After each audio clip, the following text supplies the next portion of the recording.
At the bow, Caitlin waved before shouting out, "Ahoy there, me hearty.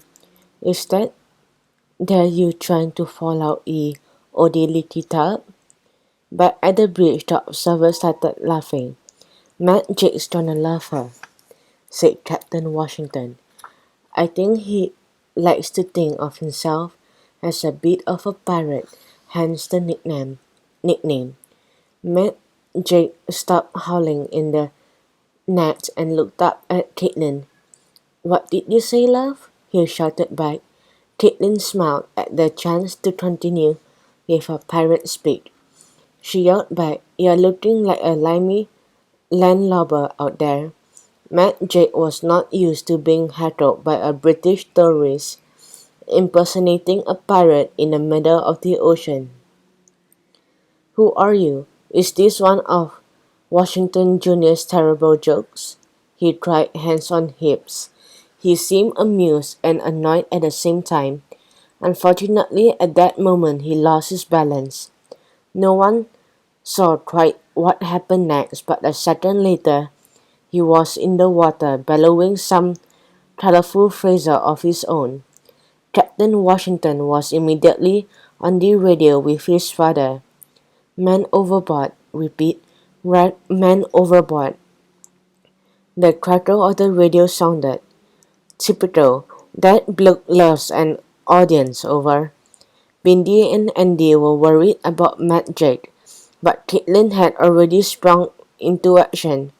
"Oh my gosh, I'm so sorry," she cried. She grabbed a nearby rope, tied one end quickly to the boat rail, and threw the claw end as far as she could into the water near him. Her aim was spot on. Matt Jake stopped bellowing for a moment, impressed. "You've got a nice throw on you, girlie." He caught hold of the end of the rope. "Got it." Caitlin yelled back to him. "I got that, matey." By the time the other three had made their way out onto the bow to help, no one needed help. She had hauled the rope, with Jake holding onto it, closer to the boat and pulled him around to the stern of the ship.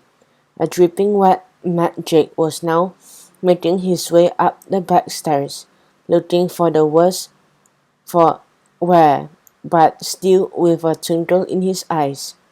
He shook hands with the kids and Captain Washington, and he passed him a towel. "Where'd you pick this one up from, Derek?" he asked. "She is a natural deckhand. We could use someone like her on the turret." Andy laughed. She's only be interested if you had a skull and crossbones on your mast. "And you captain a galleon," Caitlin explained further.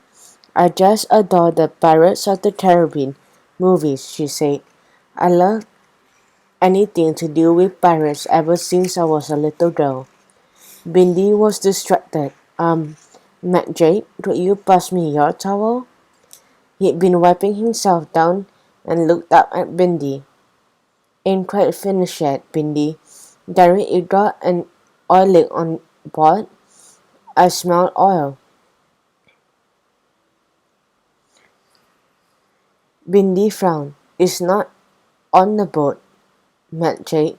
You're wearing it." The humor of the past couple of minutes dissolved.